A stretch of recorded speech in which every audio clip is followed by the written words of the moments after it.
Assalamualaikum warahmatullahi wabarakatuh. Perkenalkan, nama saya Rahman Nurul Hidayah dari PBS 2B dengan NIM 22231400047. Di sini saya akan membuat video-video penjelasan. Langsung saja penjelasan pertama tentang macam-macam riba. Riba itu sendiri adalah nilai tambah pada pembayaran utang yang jumlahnya lebih besar dari piutang itu sendiri.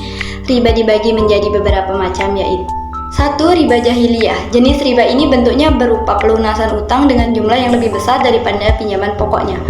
Umumnya riba semacam ini dikenaikan ketika peminjam tidak mampu membayar utang sesuai dengan waktu yang dijanjikan. Yang kedua ada riba qard. Ini adalah jenis riba yang paling umum ketika seseorang meminjam uang dengan waktu pelunasan dan bunga tertentu. Besaran bunga biasanya menjadi persyaratan yang diberikan oleh pemberi utang. Yang ketiga ada riba fadl. Riba fadl merupakan penambahan nilai dari kegiatan tukar-menukar barang atau transaksi jual. Yang keempat ada riba nasi'ah. Riba nasi'ah merupakan kelebihan yang diperoleh lewat transaksi jual beli dalam waktu tertentu. Barang yang digunakan dalam transaksi tersebut jenisnya sama, hanya saja dalam pembayarannya ada penangguhan. Yang kelima, ribayat. Ribayat terjadi dalam transaksi baik jual beli maupun tukar-menukar barang yang awalnya terjadi tanpa adanya kelebihan. Namun, karena adanya penundaan pembayaran akibat ada salah satu pihak yang meninggalkan akad sebelum serah terima barang, maka nilainya menjadi bertambah. Yang kedua, saya akan menjelaskan tentang akad murabahah dan contohnya. 1. Pengertian. Murabahah adalah akad dalam syariah Islam yang menetapkan harga produksi dan keuntungan ditetapkan bersama oleh penjual dan pembeli. Sedangkan akad murabahah dalam perbankan syariah yaitu perjanjian antara nasabah dan bank dalam transaksi jual beli di mana bank membeli produk sesuai permintaan nasabah. Kemudian produk tersebut dijual kepada nasabah dengan harga yang lebih tinggi sebagai profit bank. 2. Contohnya. Si Yusuf mengajukan permintaan pendanaan kepada Bank Syariah untuk membeli rumah di Bengkulu. Bank tersebut menginformasikan kepada si Yusuf bahwa harga asli rumah tersebut adalah 625 juta dan bank akan menjualnya sesuai harga asli dari penjualan rumah tersebut. Bank menginformasikan bahwa mereka akan mengambil keuntungan sebesar 25 juta. Dengan demikian, jika si Yusuf setuju, maka dia akan membeli rumah tersebut dengan harga 650 juta, baik secara tunai maupun kredit. Perjanjian akad akan sah setelah terjadinya serah terima atau ijab qabul.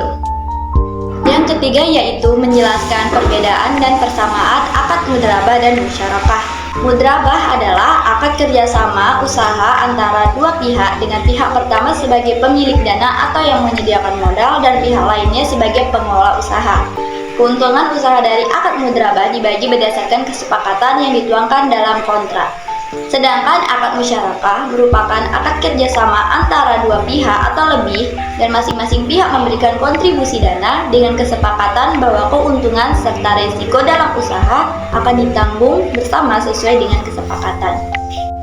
2. Kesamaan. Kesamaan antara musyarakah dan mudrabah adalah keduanya melibatkan pihak bank dan nasabah dalam kegiatan proyek bisnis dalam bentuk kemitraan atau partnership.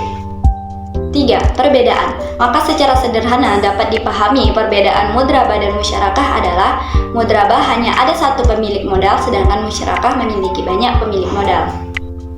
Penjelasan yang keempat yaitu tentang akad ijarah dan IMBT. Ijarah adalah upah mengupah atau sewa menyewa yang di akhir akad objek dikembalikan, sedangkan ijarah mutahiyah pita milik adalah sewa menyewa yang diikuti pemindahan hak milik di akhir akad. Yang kelima yaitu penjelasan tentang perbedaan reseller dan dropship. 1. Dari sistem dan cara kerja.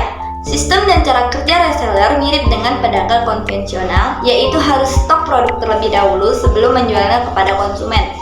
Sedangkan pada dropship lebih menekankan aspek pemasaran, yaitu saat kamu berhasil memasarkan produk tersebut, biasanya konsumen akan langsung melakukan pembayaran. 2. Modal. Jika dilihat dari sistem dan cara kerjanya, reseller membutuhkan modal yang lebih besar lantaran harus stok produk terlebih dahulu. Sedangkan dropship bisa dikatakan berjualan tanpa modal. Keuntungan. Reseller dinilai lebih menguntungkan lantaran dapat membeli produk dalam jumlah yang lebih banyak dengan harga yang lebih murah. Sementara itu, dropship hanya melakukan pembelian barang setelah ada pemesanan dari konsumen.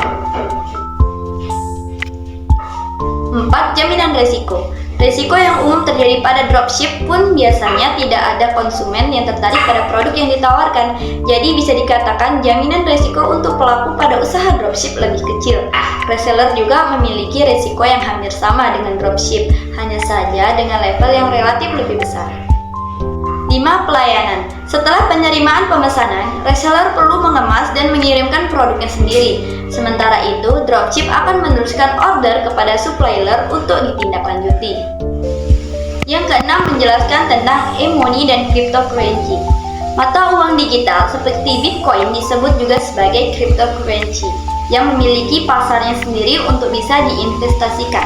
Kalau kita menginvestasikan mata uang dunia ke dalam cryptocurrency, maka nilainya akan dikonversi menjadi nilai Bitcoin dengan kurs yang berlaku saat itu. Cryptocurrency pada dasarnya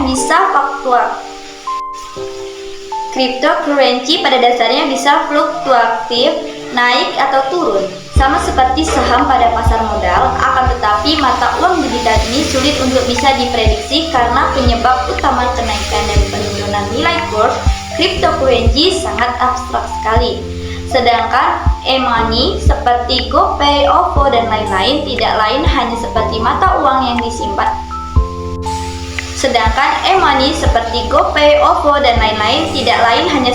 uang yang disimpan dalam bentuk elektronik, nilainya akan selalu tetap. Bitcoin dan e-money sama-sama bisa digunakan untuk berbelanja, namun untuk Bitcoin memang masih belum terlalu awam untuk digunakan di Indonesia sebagai sarana transaksi. Sedangkan e-money memang targetnya adalah membuat sifat transaksi pada masyarakat